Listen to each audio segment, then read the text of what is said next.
大家好，我在哈尔滨，中国。今天是在上所以祝您在上快乐। Chinese में ईद मुबारक सुन लिया हो तो आओ अपने ईद मिनी व्लॉग का आगाज़ करते हैं। आप लोगों की पुरजोर फरमाइश पर यह वीडियो हाजिर है। सुबह होते ही हम तैयार होकर निकल गए मस्जिद की तरफ। चाइना की मस्जिद में नमाज पढ़ने का एक अपना ही सुकून है। 他赐予我们生命、信仰。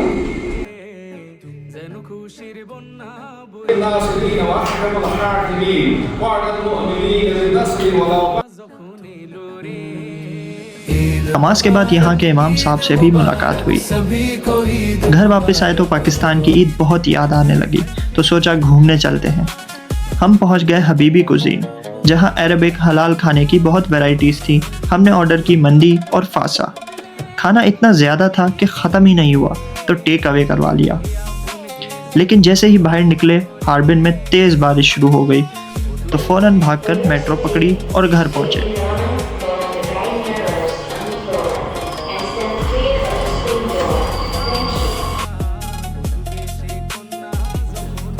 ब्लॉग पसंद आया हो तो चैनल को सब्सक्राइब ज़रूर कर देना। Bye bye.